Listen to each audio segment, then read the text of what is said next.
तुम मेरे बूढ़े माँ बाप का ध्यान रखना। यहाँ मुझे कोई काम नहीं मिल रहा है।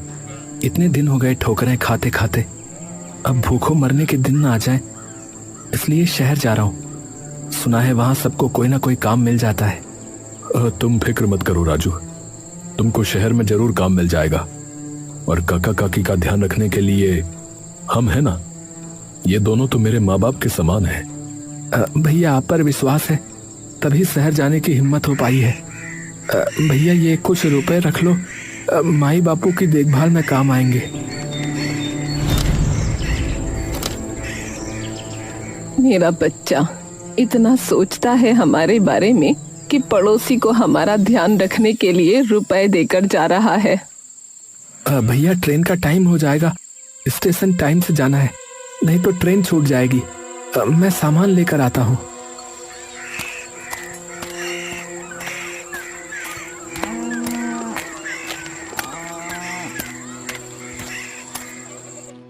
राजू ने काका काकी की देखभाल के लिए ये रुपए दिए हैं। ये क्या करते हो जी? पाप लगेगा हमें जो हमने उन दो बूढ़ों की देखभाल के बदले में रुपया लिया। तो सुनिए, आप राजू भैया को ये रुपया वापस कर दो, शहर में उनके काम आएंगे। तुम ठीक कह रही हो। राजू सामान लेकर आया और उसने अपने माँ बाप के पैर छुए। चलता हूँ बाबा, आप अपना और माई का ध्यान रखना। अच्छा जल्दी आना बेटा, तेरे बिना घर में मन न लगेगा। हाँ माई, मैं जल्दी आऊंगा और तुम दोनों को अपने साथ ले जाऊंगा। चल राजू, वरना देर हो जाएगी रे।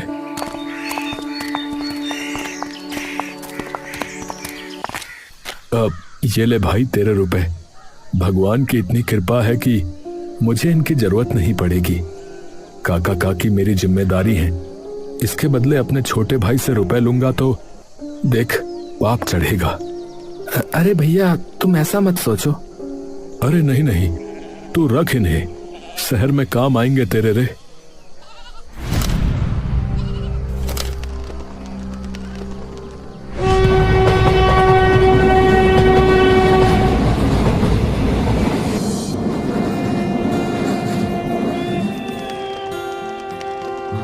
बेटा ये चाय काका काकी को दे आ।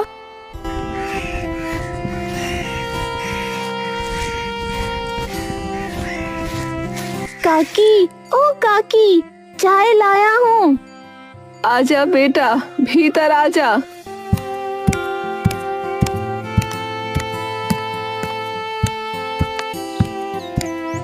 अरे ये क्या, खाली चाय? अपनी माई से कहना मैं खाली चाय ना पीती, कोई नमकीन पकौड़ा हो तो साथ में भेजे, ऐसे चाय गले से नहीं उतरती। ये तुमने ठीक नहीं किया भाग्यवान। उस बेचारी कुम्हारिन गामा ने सुबह सुबह हमारे लिए चाय भेजी और तुमको नमकीन पकौड़ा खाना है तो खुद बना लो भाई। मजाक बना रहे हो मेरा? इस उम्र में खुद बनाने की हिम्मत होती तो ऐसे दूसरों का मुंह देखती।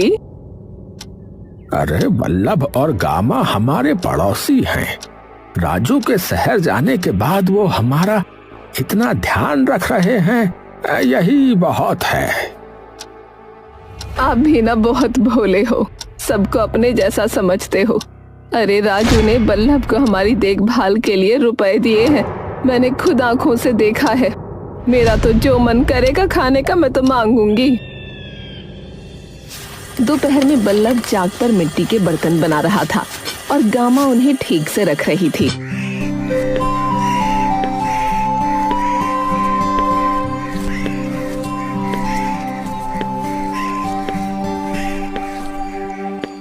अरे ओ गामा, सूरज सिर पर आ गया, खाने को मिलेगा। अरे तुम छोड़ो ये काम, पहले काकी को खाना दे दो।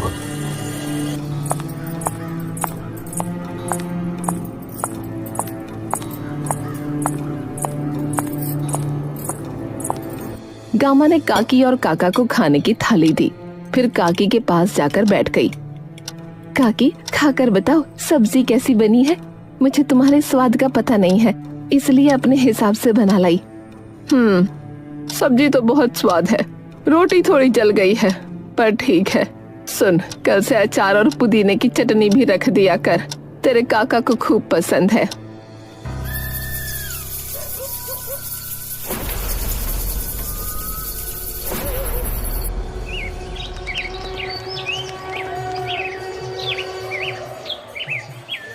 काकी, अरियो काकी, अंदर आ जाऊं? अरे इतनी सुबह सुबह आ गई, क्या हो गया? मैं सफाई कर रही थी तो सोचा तुम्हारे यहाँ भी झाड़ू लगा दूं। इस उम्र में तुमसे तो होगा नहीं, ये झाड़ू पोछा है ना। हाँ हाँ, आजा कर दे। अरे गामा, तू इतनी सुबह सुबह आ जावे है। हाँ काकी, सुबह सुबह सारे काम निपट जाए तो अच्छा होवे ना, फिर मैं आराम से तनु के बाबा के काम में हाथ बटाती हूँ।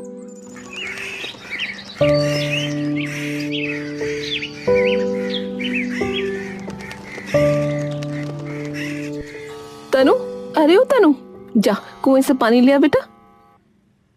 माई वो देखो, मटका अभी तो भर कर लाया हूँ। बेटा एक और भर लाना, उसे काकी के झोपड़े में रखा ना, उनके यहाँ भी पीने का पानी खत्म हो रहा है। अब तो तू रोज सुबह स्कूल जाने से पहले 2 मटके भरा कर, समझा? दोपहर में बल्लभ चाक पर मटके बना रहा था और गामा उन पर फूल बना रही थी। माई, ये तो बहुत सुंदर फूल बनाया तुमने, मुझे भी सिखाओ ना। अरे तू ये सीख कर क्या करेगा? जाकर पढ़ाई कर। पढ़ लिख लेगा तो हमारी तरह जिंदगी भर मिट्टी में नहीं रहना पड़ेगा रे। चल उठ और पढ़ाई कर।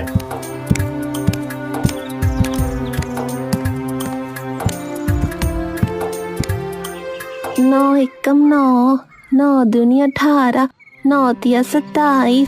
तभी काका काकी लाठी टेकते हुए वहां आ गए। अरे काका काकी, अरे आज आराम नहीं किया क्या? दोपहर के 3 बज रहे हैं। अरे तेरे काका है ना खुद आराम करे ना मुझे करने दे। अरे पूरा दिन झोपड़े में पड़े पड़े परेशान रहती है, इसलिए ले गया था घुमाने। अरे बाबा, घूमने लेकर गए थे कि पैर तोड़ने? आह मैया रे, कितना दुख रहे हैं। ए तनु, इधर आ जरा, पैर तो दबा, जान निकली जा रही है। अरे क्या करती हो तुम भी हैं? देख नहीं रही बच्चा पढ़ रहा है? अरे थोड़ा बाम लगा लेना। बल्लभ ने तनु को इशारा किया तो गामा उठ गई। काकी, बहुत दर्द हो रहा है क्या? लाओ मैं दबा देती हूँ। ना ना, तू रहने दे, तेरे काम का हर्जा हो जाएगा, फिर बाद में कहेगी काकी ने काम न करने दिया। बड़े बूढ़ों की सेवा तो पुण्य का काम है ना काकी।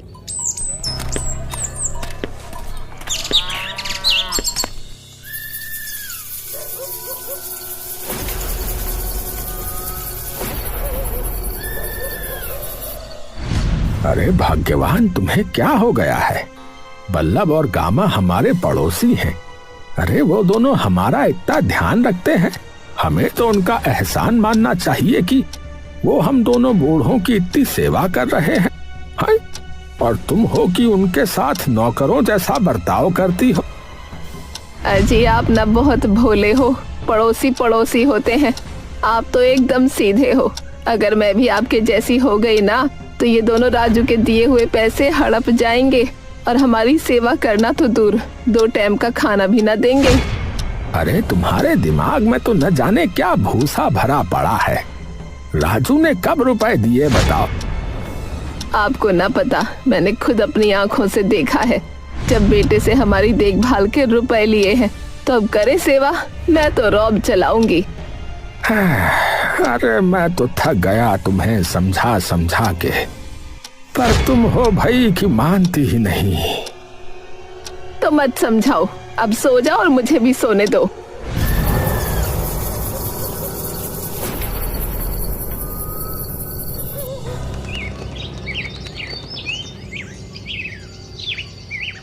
अरे बल्लभ, अरे तू बहुत अच्छे मटके बनाता है बेटा। ये वाला बहुत अच्छा है। एरी गामा, घड़ा कितने का है? इस पर बड़े अच्छे फूल बने हैं। 5 रुपए का है काकी। सुने वाला मेरी कोठरी में रखवा दे। ठीक है काकी, अभी थोड़ी देर में तनु स्कूल से आएगा ना तो इसे भर कर रख देगा। ले बल्लभ, ये ले ले। अरे नहीं नहीं काका, आप तो मेरे बाबा समान हैं। मेरे माई बाबा तो बचपन में ही चल बसे। मुझे उनका प्यार आप और काकी से मिला है। अगर मेरी माई ने घड़ा लिया होता तो क्या मैं उनसे रुपए लेता?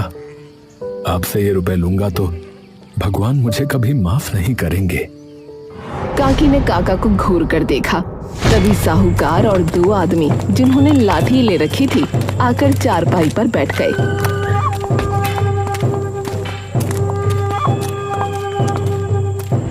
हाँ भाई बल्लभ, कैसा है तू? मैं ठीक हूँ साहूकार जी। अरे आप यहाँ, क्या बात हो गई? मैंने तो कल ही मुनीम जी को ब्याज दिया था।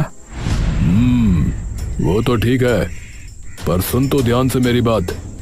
तूने 2 साल का बोलकर मुझसे 40,000 रुपए उधार लिए थे, दिए थे कि नहीं?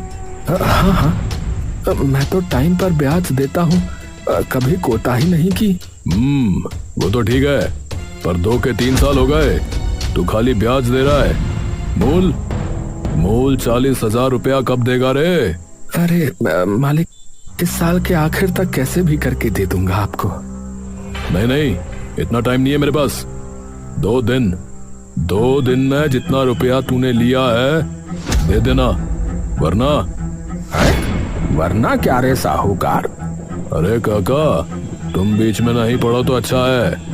ये मेरे और बल्लभ के बीच का मामला है। अरे 2 दिन में 40,000 रुपए? साहूकार जी, ये कैसे हो पाएगा बताइए। अरे वो मैं नहीं जानता, समझा?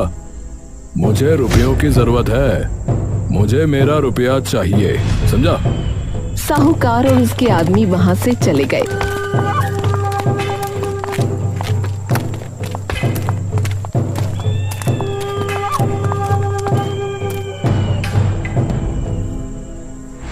और बल्लभ सिर पर हाथ रखकर बैठ गया।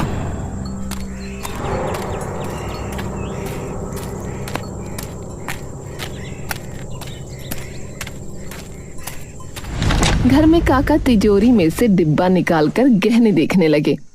अजी, ये क्या कर रहे हो? देख रहा हूँ कि ये गहने कितने के होंगे। खबरदार, जो इन्हें बेचकर उस बल्लभ को रुपए देने के बारे में सोचा तो। ये गहने मेरे हैं और इन्हें बस मैं अपने राजू की दुल्हन को दूंगी। भाग्यवान वो साहूकार बहुत टेढ़ा आदमी है, बिल्कुल अपने बाप की तरह। उसका दिमाग शैतान का है। जरूर कोई खिचड़ी पका रखी होगी उसने बल्लभ को परेशान करने के लिए। वो मैं नहीं जानती। मैंने 1-1 रुपया जमा करके ये गहने बनवाए हैं, मैं ना दूंगी। अरे तो वो रुपए तो मैंने ही दिए थे तुमको। थोड़ा अपने बाबा के घर से दहेज में लाई थी बस। देखो जी, मेरे बाबा पर बिल्कुल न जाना। तुमको मेरे जैसी होनहार बीवी मिल गई, वही बहुत है। दहेज लेना था तो उसी टाइम बोलते। अरे नहीं चाहिए दहेज, तुम बस ये गहने ही दे दो। ना, बिल्कुल नहीं। इनके बारे में सोचना भी नहीं। ये मेरी बहू के हैं, समझे?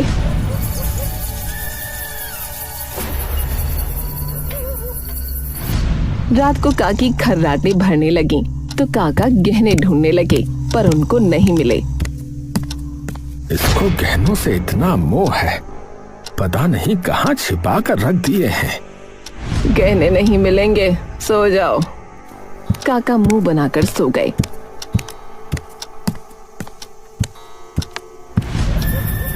अगले दिन साहूकार अपने 2 आदमियों और सेठ को लेकर आ गया।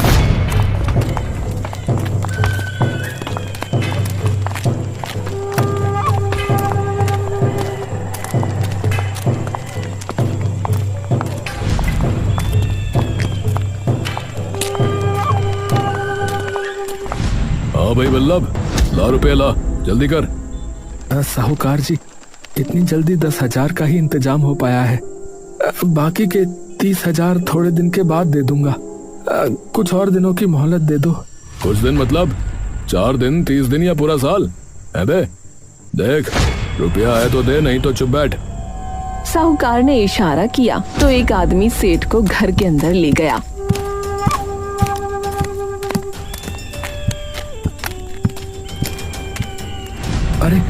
अरे ये घर के अंदर। अरे मैं बताता हूँ, इस सेठ को गांव में बाजार के पास एक कारखाना लगाना है। तेरे घर से अच्छी जगह और कहाँ मिलेगी रे? अगर इसे पसंद आ गया तो ये इस घर के पूरे 50,000 देगा, जिसमें से 40 मेरे और तेरा पूरा कर्जा माफ। ना तुझे सूद देना ना ब्याज, और ऊपर से तुझे 10,000 रुपया भी दूंगा। तेरा क्या है, तू तो कहीं और भी रह लेगा। अरे अरे ये घर मेरे पुरखों का है, मैं नहीं दूंगा। अबे चल, रुपया दे नहीं रहा है, जबान खूब चला रहा है। चल तू मेरा रुपया वापस कर दे, मैं नहीं बेचता तेरा घर। ला, दे पाएगा? बोल दे पाएगा? नहीं ना, तो फिर चुप बैठ। तुम लोग रुपया उधार लेते हो, तब नहीं सोचते कि वापस भी देना होता है। मकान ठीक है, ये रसोई हटाकर यहाँ ठीक करना पड़ेगा तो बढ़िया कारखाना शुरू हो सकता है। बाजार भी पास ही है। गामा सेठ को घूरती है। अरे ये औरत कौन है? कुम्हारिन है, इस घर में रहती है। अरे घर खाली करवाओ साहूकार, मैं यहाँ कारखाना लगाऊंगा। चल भाई, जाने की तैयारी कर ले, मैं सारी बात पक्की कर लेता हूँ।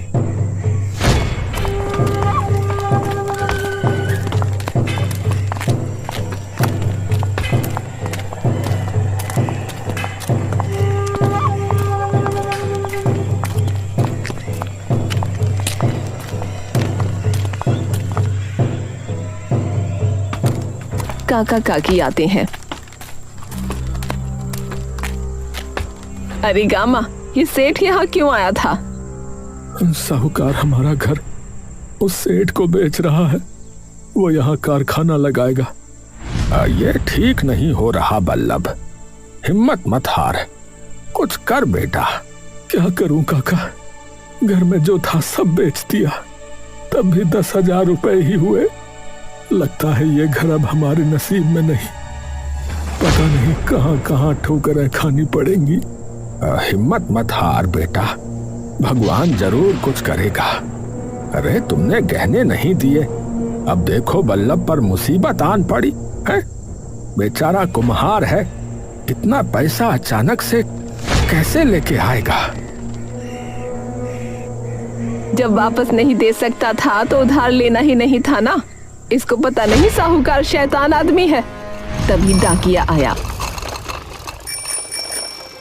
अरे काका, अरे तुम्हारी चिट्ठी आई है। लाओ भाई। अरे मेरी ऐनक जाने कहाँ रख दी।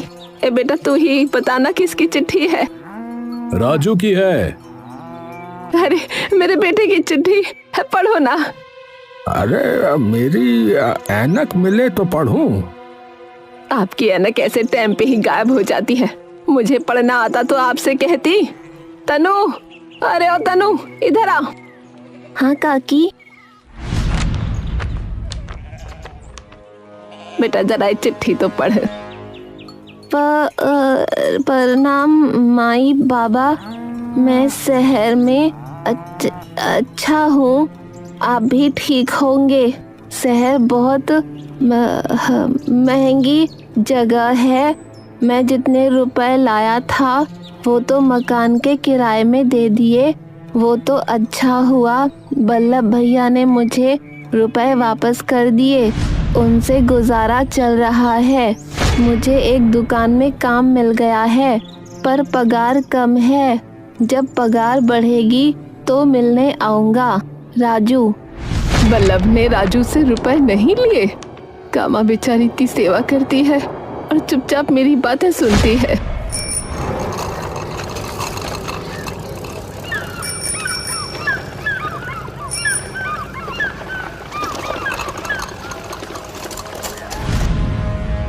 अरे भाग्यवान, मैं ना कहता था कि बल्लभ और गामा का दिल बहुत बड़ा है।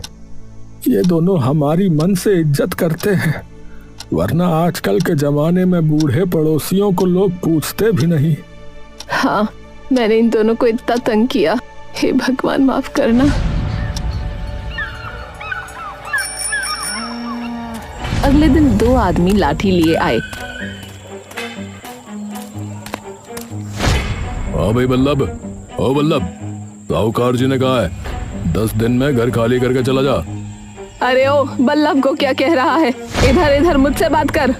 ये घर बल्लभ और गामा का है, ये यहाँ से न जाएंगे। जाके समझा दे अपने साहूकार को। अरे काकी, तुम इस मामले में मत पड़ो तो अच्छा होगा। अपने काम से काम रखो, समझी? अरे ओ, ये मेरे बेटे जैसा है, ये कहीं नहीं जाएगा। तुम निकलो यहाँ से। ठीक है फिर, साहूकार जी आएंगे कल बात करने। काकी, ये तुमने क्या किया? अब बात कहीं बिगड़ न जाए। अरे वो साहूकार खतरनाक आदमी है काकी। तुम दोनों को फिक्र ना करो, जब तक मैं जिंदा हूँ तुम्हें इस घर से कोई ना निकाल सकता। अरे भाग्यवान, अरे तुम्हारे मन में क्या चल रहा है? आप तो जानते हो मैं क्या कर सकती हूँ। तभी साहूकार आया। अरे बल्लभ, अरे ओ, तेरी इतनी हिम्मत कि तूने मेरे आदमी को धमकाया? साहूकार जी वो डर मत, तेरे काका और मैं तेरे साथ हैं। बोले से तू ये घर नहीं देगा। ये घर मेरे माई बाबा का है, मैं इसे नहीं दूंगा। साहूकार गुस्से में बल्लभ की ओर बढ़कर, तभी काका ने लाठी उसके सामने लगाई। जाके अपने बाप से बोल दे कि बल्लभ चंपा यानी मेरा बेटा है। तुम दोनों बाप बेटे अपनी औकात में रहो, वरना चंपा अपने असली रूप में आ जाएगी। अरे बुढ़िया, तू चंपा हो या कंपा, मेरे काम में टांग मत अड़ा, समझी? बल्लभ, 10 दिन के अंदर घर खाली कर दे।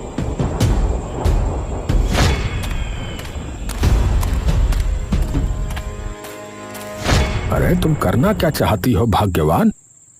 मैंने साहूकार के बारे में सब पता कर लिया है। इसका बाप मंगलू है, मेरे गांव का मंगलू। उसका मैंने जो हाल किया था वो आपको पता ही है। अच्छा, ये वही है? ये मंगलू मेरे गांव का ही है। ये जवानी में मेरे पीछे पड़ा था। इसने मेरी माँ को धमकाया था कि मेरा ब्याह अपने सिवा किसी और के साथ न होने देगा। इसको लगा था कि मेरे बाबा ना है तो मैं डर जाऊंगी। जो हाल किया था मैंने इसका, इसे गांव छोड़कर भागना पड़ा था। शायद इसे पता नहीं कि मैं अब इसी गांव में रहती हूँ। बल्लभ, अब तो चिंता मत कर, तेरी काकी सब संभाल लेगी बेटा। लिख, छाया, मीना, पुष्पा।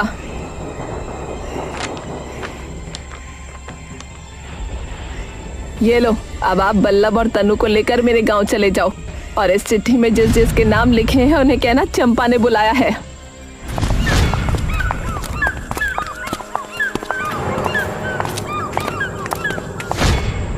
काकी, तुम क्या करने वाली हो?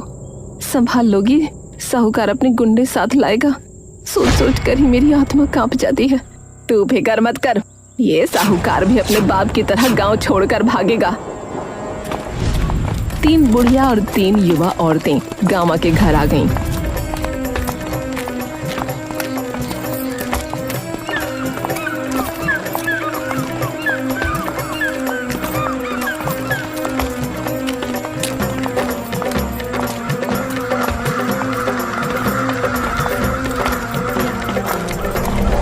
अरे आ गई तुम लोग, मुझे तो लगा था कहीं धोखा ना दे दो।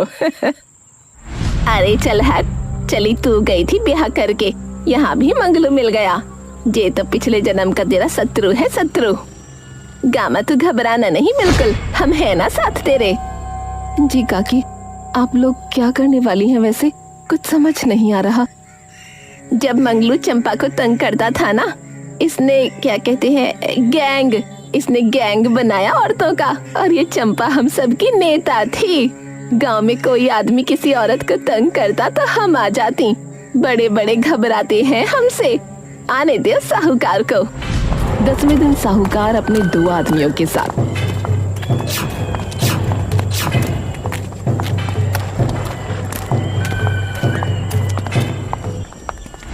अरे बेटा, मैं कह रहा हूँ उस घर को भूल जा। वहाँ वो चंपा है, चंपा। तू उसे जानता नहीं है बेटा।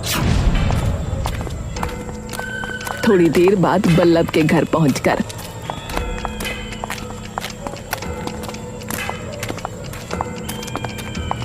साहूकार के आदमी गामा के घर का सामान उठाकर फेंकने लगे।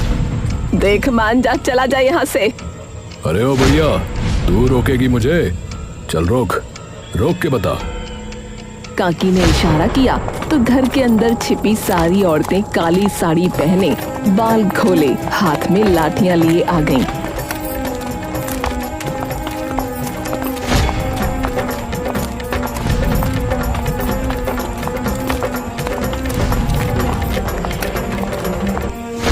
अरे ये कौन है?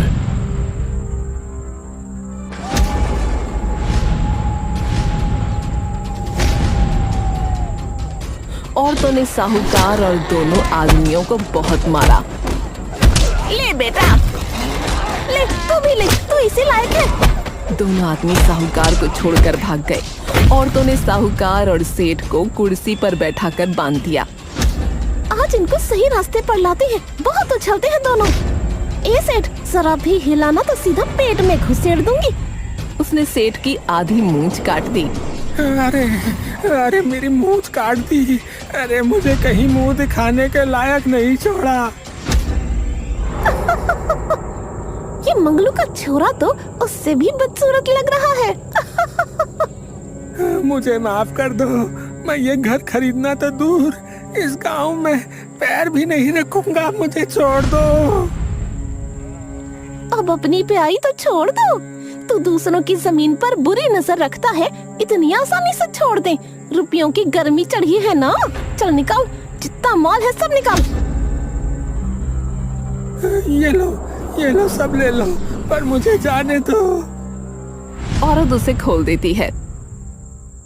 अरे मुझे भी जाने दो। अरे तुझसे तो अभी हिसाब किताब बराबर करना है।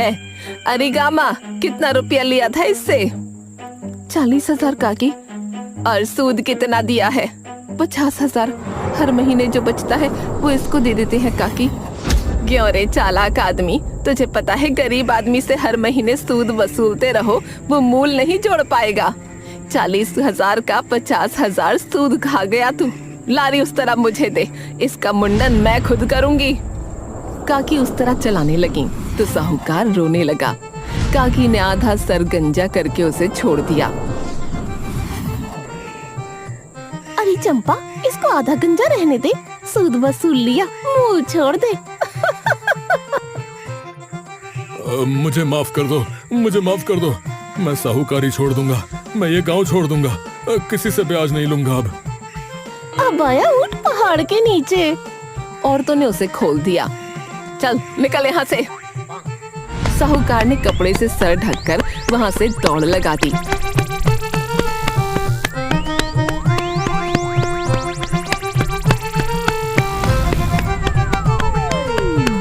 ये अब कभी इस गांव में दिखाई नहीं देगा चंपा। अब हम सब भी चलते हैं। कुछ दिन और रुक जाते। अब यहाँ से जाना ही ठीक रहेगा। ये ले, सेठ से लिए थे। इन पर तुम सबका हक है। मेरे बुलाने पर तुम सब ने आकर इस घर को बचा लिया। ये तुम लोग रखो। 2 दिन बाद काका, बल्लभ और तनु आ गए।